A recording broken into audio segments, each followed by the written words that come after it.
En el encuentro de hoy vamos a analizar el contrato de fianza, acto jurídico bilateral que está regulado expresamente en la parte especial de contratos en el Código Civil y Comercial de la Nación.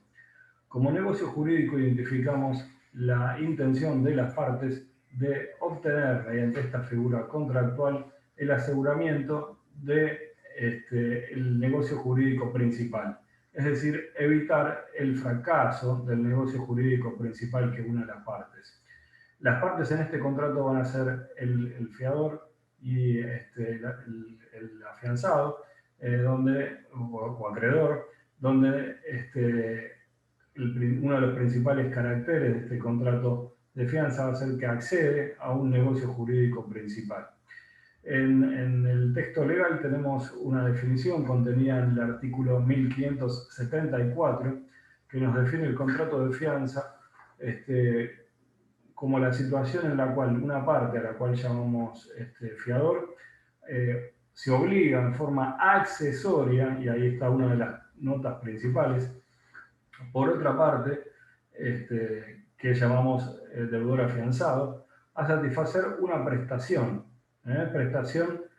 para el caso de incumplimiento por parte del deudor afianzado o deudor principal. Si la deuda en cuestión, conforme al 1574, puede ser una obligación de dar cosa cierta o una obligación de hacer, personalmente por el propio deudor afianzado. En esos casos, en el supuesto de que el deudor principal no cumpla con la obligación que había comprometido y la que el fiador está garantizando, siendo que el fiador no puede cumplir con la entrega de esa cosa cierta o esa obligación de hacer por parte del deudor principal, la obligación va a resultar en la satisfacción por parte del fiador o garante de los daños que resulten de la ejecución de la obligación en cuestión por parte del deudor principal. Por lo tanto, entendemos que es un contrato eminentemente como acto jurídico bilateral, en el cual celebran entre el fiador y el acreedor, este contrato de aseguramiento del negocio principal, o que tiende a evitar el fracaso del negocio principal, o por lo menos la cobertura de los daños causados ante el incumplimiento por parte del deudor principal.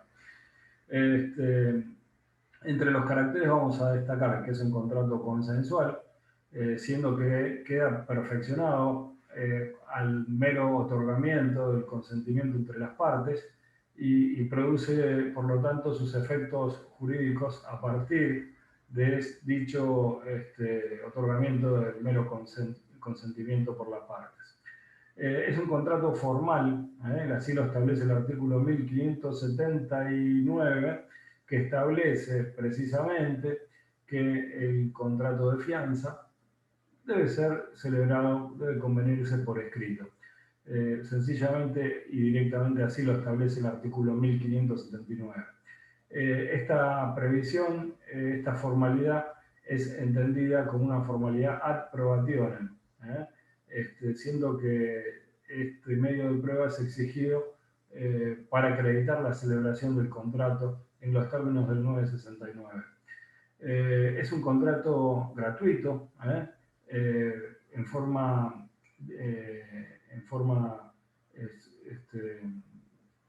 tradicional, en forma supletoria. El fiador va a asegurar el cumplimiento de la obligación del deudor principal en forma gratuita, aunque en forma accidental las partes podrían asegurar esa obligación de garantía por parte del fiador en forma onerosa, pero debe ser convenido expresamente. De hecho, hay empresas que se dedican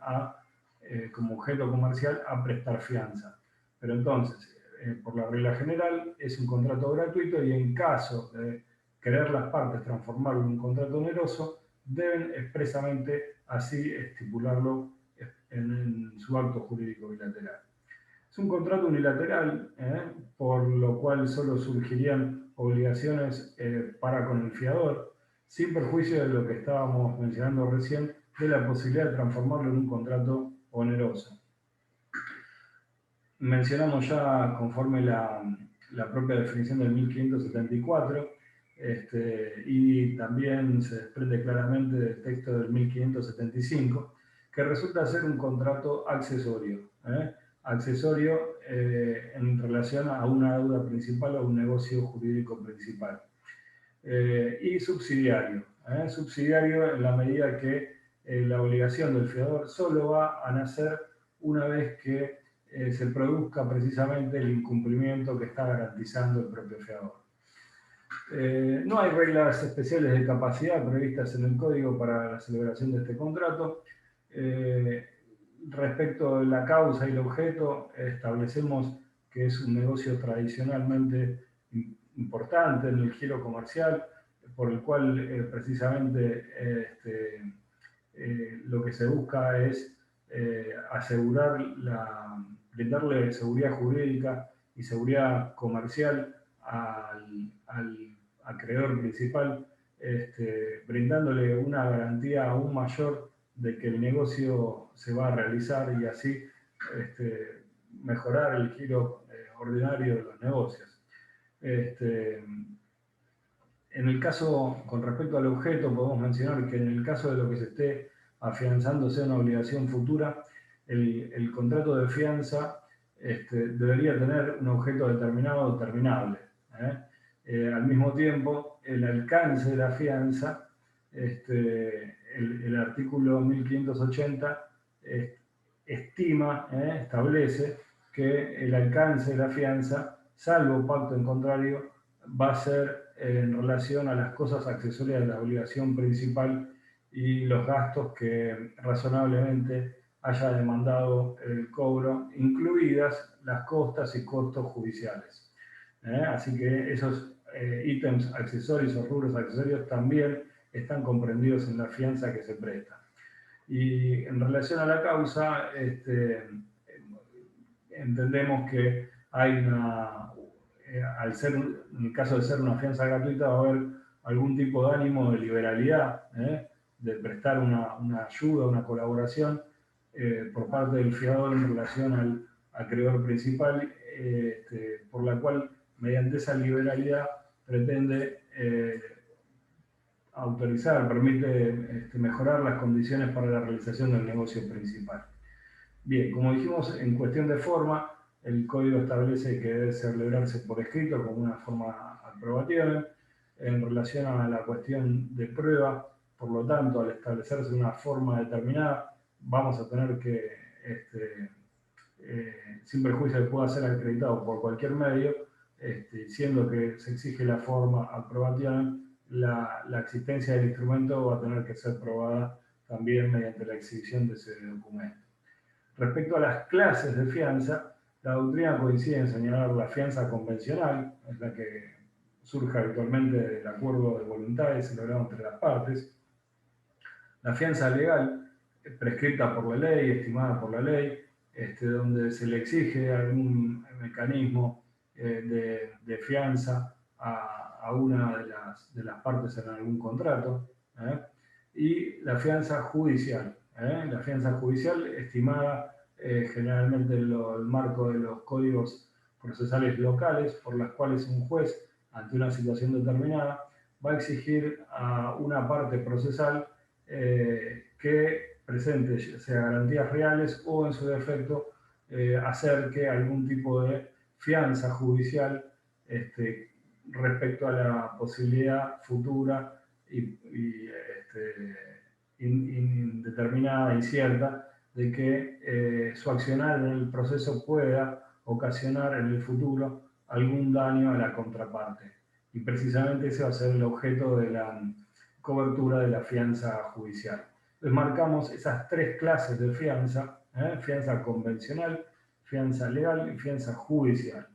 Respecto a los tipos de fianza, vamos a seguir la clasificación que se hace respecto a la fianza convencional en relación al grado de compromiso asumido, el grado de compromiso o grado de responsabilidad asumido por el fiador para con el acreedor principal. En esos términos, la fianza vamos a nombrar en principio la fianza simple, donde el deudor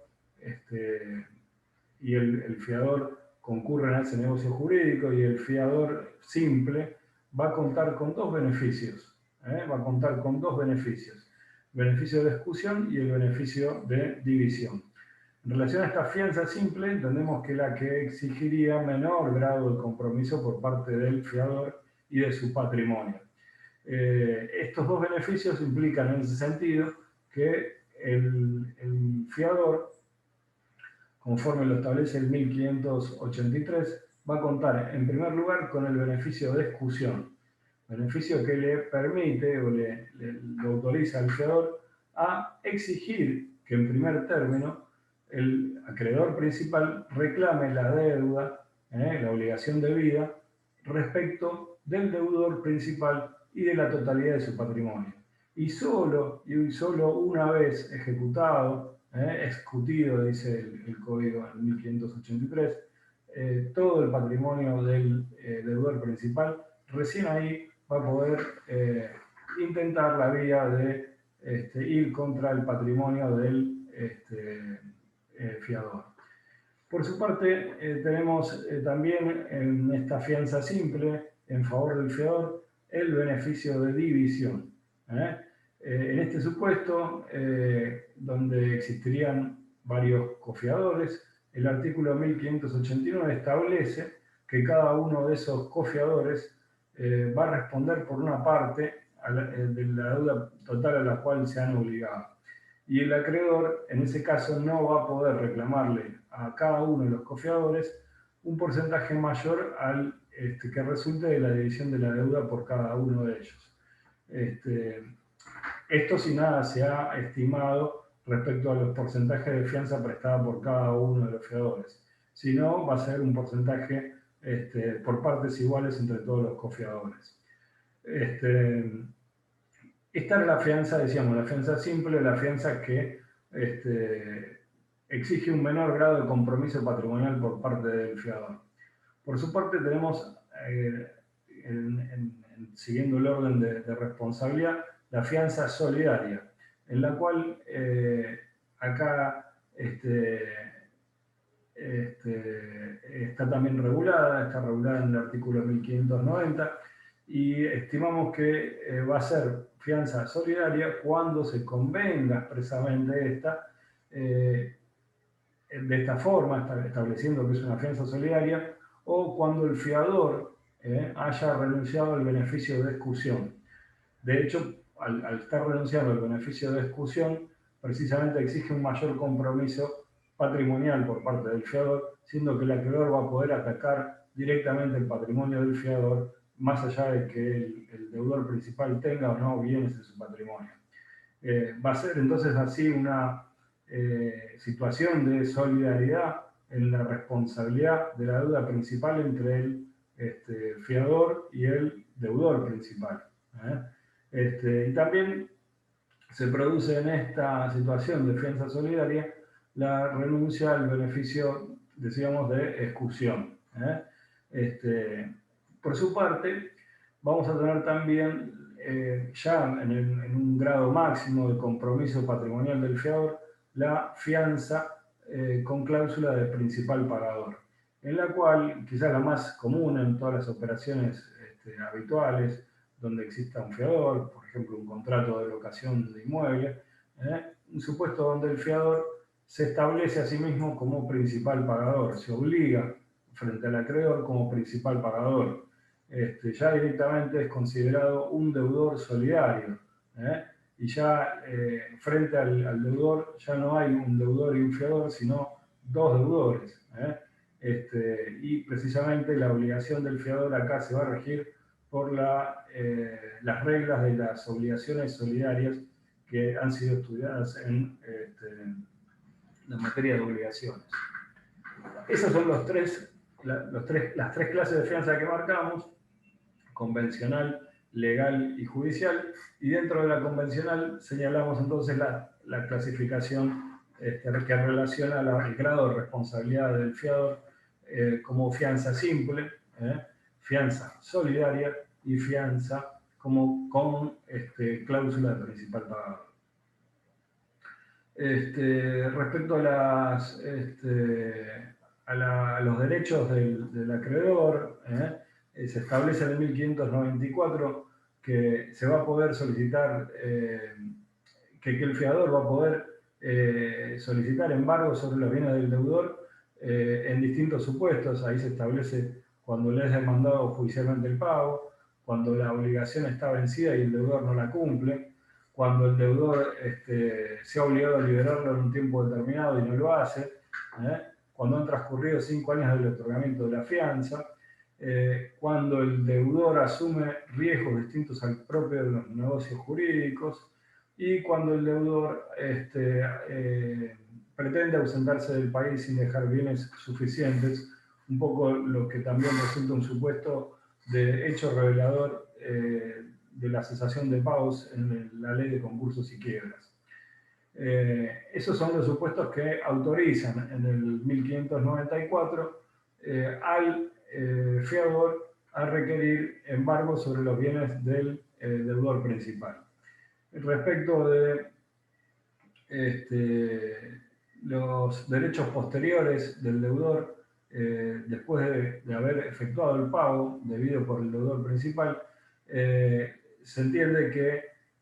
ese pago hecho por el fiador va a ser un pago con subrogación de derechos, conforme lo establece en la parte de obligaciones el Código Civil y Comercial en los artículos 9, 14 y 9.15. Pago con subrogación por parte del fiador respecto de la deuda del deudor principal. Con lo cual, el pago realizado por el fiador hace nacer la acción y el derecho de reclamar al deudor principal y original la repetición de las sumas abonadas con más sus intereses y las costas y costos si los hubiera habido. Bien, vamos a formas especiales de extinción. Conforme establece el artículo 1596, la fianza se extingue en forma especial y particular por algunos supuestos previstos específicamente. En 1596, entonces, en su inciso A, establece que se va a extinguir la fianza por el hecho del acreedor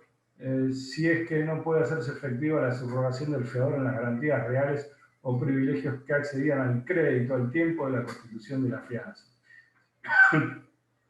Es decir, si por alguna razón el acreedor está motivando que no se sustente ese pago con subrogación, ya sea por negligencia, mala fe, garantías insuficientes o alguna situación motivada por el propio acreedor. En el inciso B de este artículo 1596 se establece que si se ha prorrogado el plazo de pago o plazo de extensión de la obligación principal afianzada originalmente, en ese supuesto tampoco va a entenderse afianzado en el mismo plazo extendido la obligación del fiador. Es decir, una vez extendido el plazo de la obligación principal, sin requerir la conformidad del fiador, se va a estar alterando la obligación principal afianzada originalmente por el fiador, con lo cual se va a extinguir también por esta razón el contrato de fianza. En el inciso C del mismo artículo 1596, habiendo transcurrido 5 años del otorgamiento de la fianza respecto de garantías y obligaciones futuras y que éstas no hayan nacido, si se están afianzando obligaciones futuras. El inciso D, si el acreedor no inicia acción judicial contra el deudor dentro de los 60 días de requerido por el fiador, lo que le permitiría al fiador abrir la instancia judicial. Y después, por supuesto, tenemos las formas de extinción especiales propias de la materia de obligaciones relacionadas con la extinción de la obligación principal. También vamos a mencionar aquellas derivadas de consecuencias jurídicas que en general se asignan entonces a la figura de la novación en materia de obligaciones. Y cabe señalar también para cerrar que el artículo 1597 establece una excepción a esta regla de la novación de las obligaciones cuando dispone que el acreedor haga reserva de conservar sus derechos contra el fiador. La fianza también se va a tener por extinguida. Entonces, de esta forma, estaríamos estableciendo la conclusión de la garantía personal o real del antiguo crédito mediante la reserva expresa de la parte, conforme lo establecía en materia de obligaciones el artículo 940. Por su parte, la fianza tampoco va a extinguirse por la novación producida por el acuerdo preventivo homologado del deudor en el marco de un concurso preventivo, siendo que va a mantenerse esa deuda afianzada conforme la deuda principal. Bien, con esto acá convendría hacer un repaso en materia de obligaciones de la situación de la novación de las obligaciones como forma de extinción o de modificación principal. Con eso damos por concluido el análisis entonces del contrato de fianza. Muchas gracias.